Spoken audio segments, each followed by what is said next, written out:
Everyone, welcome to my YouTube channel. मैं रुपेश और आज हम बात करेंगे कूलॉम्स लॉ के बेसिस पे कुछ न्यूमेरिकल्स के। पिछले लेक्चर में हमने देखा था कूलॉम्स लॉ क्या होता है, कूलॉम्स लॉ का वेक्टर फॉर्म और कूलॉम्स लॉ क्या होता है जब दो चार्ज पार्टिकल किसी मीडियम में हो।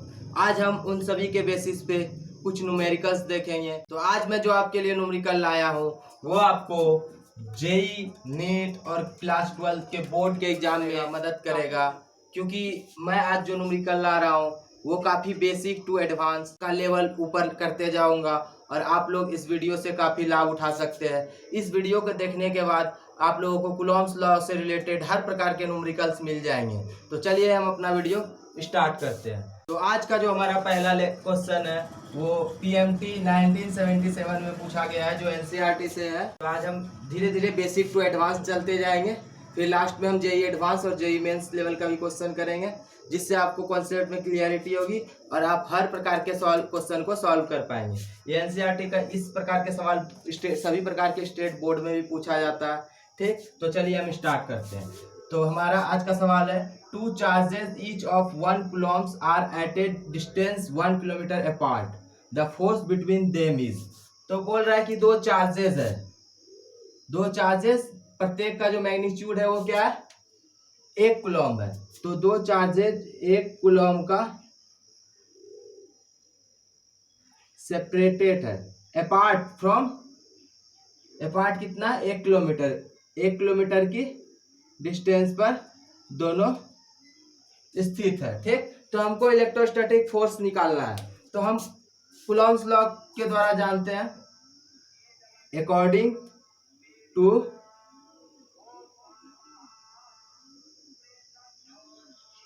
Coulomb's law. तो हम यहाँ पे अगर कोई मीडियम हमें नहीं दिया गया कि चार्ज किस मीडियम में है, तो हम एज्यूम करके चलेंगे कि जो मीडियम है वो वैक्यूम है, वहाँ कोई मीडियम नहीं है। ठीक, तो according to Coulomb's law we know that electrostatic force is equal to 1/4 pi epsilon nought Q1 Q2 बटे R स्क्वायर, डिस्टेंस का स्क्वायर। तो यहाँ से हम देख लिए 1/4 पाई एप्सिलॉन नॉट का वैल्यू जो होता है 9 × 10⁹ होता है। ठीक, मैंने पिछले लेक्चर में पढ़ाया था। Q1 का जो वैल्यू होता है वो 1 कूलम्ब दिया गया है यहाँ। फिर अदर जो चार्ज है Q1 वो भी 1 कूलम्ब है, और दोनों के बीच का जो डिस्टेंस है वो 1 किलोमीटर है। 1 kilometre means 10⁻³ metre, 1000 metre, 1000 metre. ठीक, तो हम यहाँ 10⁻³ मीटर और इसको स्क्वायर कर देंगे। ठीक, तो यहाँ पे मैंने 1/4 पाई एप्सिलॉन नॉट का वैल्यू 9 × 10⁹ पुट किया, Q1 का वैल्यू 1 कूलम्ब, Q2 का वैल्यू 1 कूलम्ब। ठीक, जैसा कि हमें क्वेश्चन में दिया गया, और जो डिस्टेंस है वो 1 किलोमीटर है। 1 किलोमीटर मीन्स 10⁻³ मीटर, तो इसको स्क्वायर किया क्योंकि डिस्टेंस का स्क्वायर है। तो यहाँ से हम लिख सकते हैं 9 × 10⁹ डिवाइडेड बाय 10⁻⁶। तो यहाँ से आ जाएगा 9 × 10⁻। जब बेस सेम होता है तो डिवाइड में पावर घट जाता है, 6 में से 9 गया, हो गया यहाँ पे 10⁻3। तो 9 × 10⁻3। फोर्स का जो यूनिट होता है वो न्यूटन होता है, तो हम उसी के अकॉर्डिंग फोर्स का जो यूनिट है उसको न्यूटन कर देंगे। ठीक, तो हमारा ये ऑप्शन पहला मैच कर गया। ठीक, तो ध्यान से समझिएगा मेरी बातों को, और मैं धीरे धीरे 0 से एडवांस तक, एडवांस लेवल का भी क्वेश्चन मैं लास्ट में करवाऊंगा। ठीक, तो चलते हैं हम अपने अगले क्वेश्चन की ओर। तो हमारा नेक्स्ट सवाल है जो पीएमटी 2001 में पूछा गया है, एनसीईआरटी का क्वेश्चन है। तो चलते हैं अपनी नेक्स्ट सवाल की ओर, तो देखते हैं क्या कहता है। Two charges each equal to 2 micro coulomb are 0.5 metre apart. ठीक, if both of them exist inside free space then the force between them is. हमको फोर्स निकालना है। ये दिया हुआ है कि अब चार्ज कहाँ है, फ्री स्पेस में। ठीक, सेम पिछले बार की तरह ही दो चार्ज है, इक्वल मैग्नीट्यूड है, 2 माइक्रो कूलम्ब का पहला चार्ज और दूसरा चार्ज भी 2 माइक्रो कूलम्ब का है। दोनों एक दूसरे से 0.5 मीटर के डिस्टेंस पे है। तो कूलम्ब्स लॉ के अकॉर्डिंग हम जानते हैं F बराबर 1/4 pi epsilon nought, F is equal to 1/4 pi epsilon nought Q1 Q2 बटे R स्क्वायर। तो 1/4 पाई एप्सिलॉन नॉट का जो वैल्यू होता है 9 इंटू 10⁹। Q1 का वैल्यू है 2 माइक्रोकूलम, तो 2 माइक्रोकूलम को हम सबसे पहले कूलम में बदलेंगे। तो 2 माइक्रोकूलम होगा, माइक्रो मतलब 10⁻⁻6, तो 2 इंटू 10⁻⁻6 इंटू 2 इंटू 10⁻⁻6। तो हम यहाँ पे माइक्रोकूलम को कूलम में बदल लिए। R स्क्वायर मतलब 0.5 इंटू 0.5। तो पॉइंट यहाँ से आएगा यहाँ पे 10 इंटू 10, ठीक।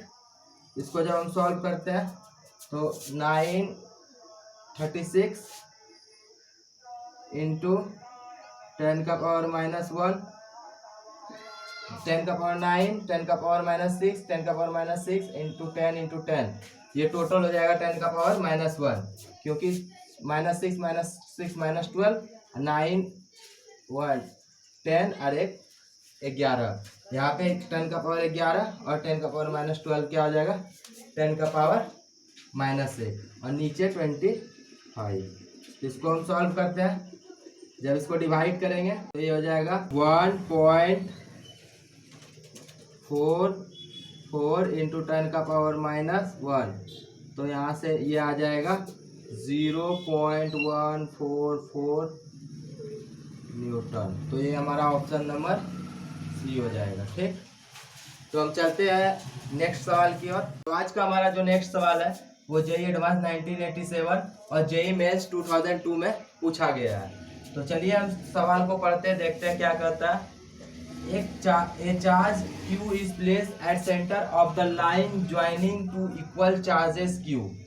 The system of the three charges will be in equilibrium if Q is equal to, मतलब ये बोल रहा है कि दो चार्ज सेम मैग्नीट्यूड के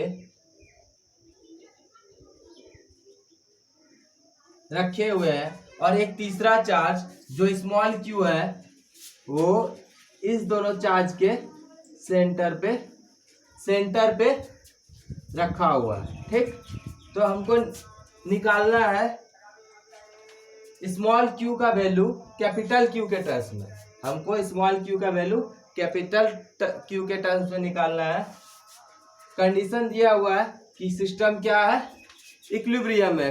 क्या है सिस्टम, इक्विलिब्रियम है। Equilibrium means net force 0। तो हम किसी भी एक चार्ज पे कैपिटल Q चार्ज पे नेट फोर्स देख लेंगे, उसको 0 के बराबर कर देंगे तो हमारा रिलेशन आ जाएगा। कंडीशन एक और दिया है कि ये जो स्मॉल q चार्ज है ये सेंटर पे स्थित है। सेंटर पे रहने का मतलब क्या है कि जो यहाँ से यहाँ का डिस्टेंस होगा वही यहाँ से यहाँ का डिस्टेंस होगा, जो डिस्टेंस होगा वो सेम होगा। सेंटर का मतलब यही होता है। तो हम जो Q पे कैपिटल Q के द्वारा फोर्स होगा और जो स्मॉल q के द्वारा फोर्स होगा, दोनों का सम क्या हो जाएगा, 0 हो जाएगा, नेट फोर्स 0 हो जाएगा, ठीक। तो लिखेंगे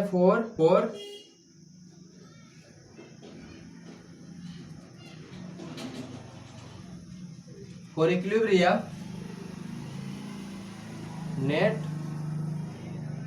force on Q is equal to 0। तो फॉर इक्विलिब्रियम के लिए क्या होगा, नेट फोर्स कैपिटल Q पे 0 होगा। तो इस Q के द्वारा इस Q कैपिटल Q पे फोर्स और कैपिटल Q के द्वारा कैपिटल Q के पर जो फोर्स होगा वो 0 के बराबर होगा। तो चलिए हम नेट फोर्स लगाते हैं। सबसे पहले कैपिटल Q के द्वारा फोर्स देखते हैं कूलम्ब्स लॉ के अकॉर्डिंग। कूलम्ब्स लॉ के अकॉर्डिंग कैपिटल Q के द्वारा फोर्स देखते हैं तो क्या होगा, K Q into Q, distance हमारा हो जाएगा 2L का स्क्वायर प्लस K Q, अब इन दोनों चार्जेस के बीच फोर्स देख रहे हैं तो K Q into small q बटे अब डिस्टेंस होगा वो L स्क्वायर के बराबर होगा। तो ये दोनों क्या आ जाएगा, 0।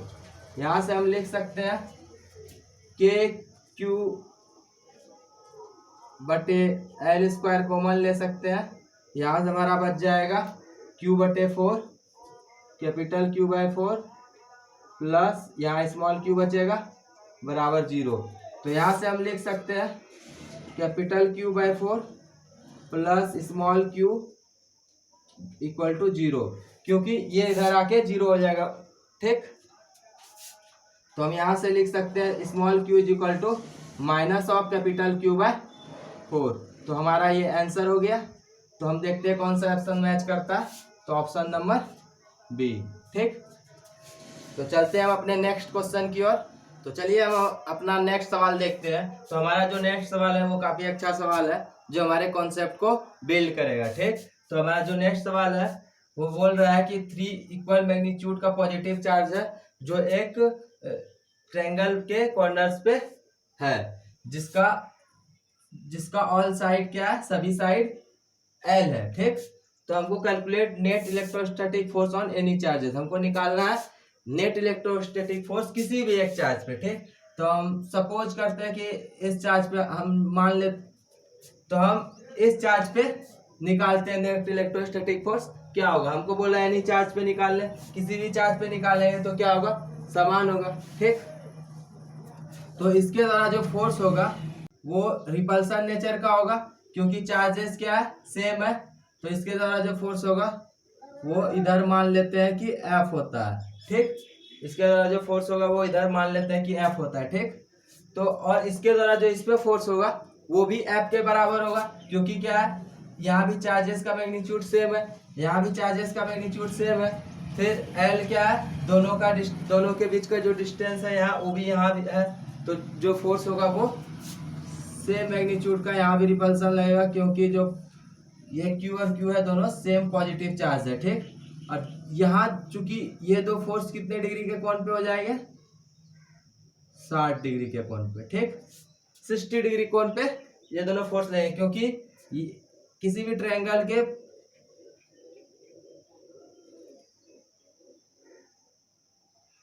प्रत्येक कोण 60 डिग्री का होता है जब उसका प्रत्येक साइड लेंथ क्या हो, बराबर हो। किसी भी ट्रायंगल के प्रत्येक कोण 60 डिग्री का होता है, प्रत्येक एंगल 60 डिग्री का होता है जब उसका प्रत्येक साइड बराबर हो। तो ये 60 होगा तो यहाँ से ये 60 भी हो जाएगा। ठीक, तो यहाँ पे हम इन दोनों फोर्स का जो रिजल्टेंट है वो निकालने के लिए हमको वेक्टर का फॉर्मूला लगाना पड़ेगा। तो आर जो वेक्टर होता है रिजल्टेंट फोर्स जो होगा वो रूट अंडर दो वेक्टर के बीच का जो रिजल्टेंट का फॉर्मूला आता है उसको हम लगाएंगे। तो यहाँ से F square plus 2 into F cos 60 होगा। ठीक, क्योंकि जो फॉर्मूला होता है दो वेक्टर के बीच का मैग्नीट्यूड का वो क्या होता है हमारा, आर का एफ वेक्टर, पहला वेक्टर का स्क्वायर दूसरा वेक्टर का स्क्वायर, 2 इंटू पहला वेक्टर का मैग्नीट्यूड का प्रोडक्ट और उसके बीच का एंगल का कॉस। ठीक, तो यहाँ से हम देखेंगे तो ये हो जाएगा root under F square plus 2 F square cos 61/2। ये 2 कट की कैंसिल हो जाएगा, कैंसिल आउट। तो यहाँ से बच जाएगा रूट अंडर 3 एफ स्क्वायर। तो यहाँ से एफ बाहर हो जाएगा √3। तो एफ √3 मेरा आ गया। अब यहाँ पे सवाल आता है कि एफ क्या, तो एफ का क्या होगा, इलेक्ट्रोस्टैटिक फोर्स होगा। कूलॉम्स लॉ के द्वारा हम जानते हैं एफ क्या होगा, के Q1 Q2 बटे आर स्क्वायर। तो यहाँ से आर का वैल्यू रखेंगे, एफ का जगह पे रख देंगे कूलॉम्स लॉ के according 1/4 pi epsilon nought Q1 into Q2 मतलब Q स्क्वायर बटे डिस्टेंस L स्क्वायर, और ये मल्टीप्लाई हो जाएगा √3 से। तो ये आ जाएगा √3 Q square 4 pi epsilon not L square. ठीक, तो ये हमारा आंसर हो जाएगा। तो हम ये सवाल को समझ गए। मेरे YouTube चैनल को सब्सक्राइब करें, शेयर करें, लाइक करें और अन्य बच्चों तक भी पहुंचाएं। धन्यवाद।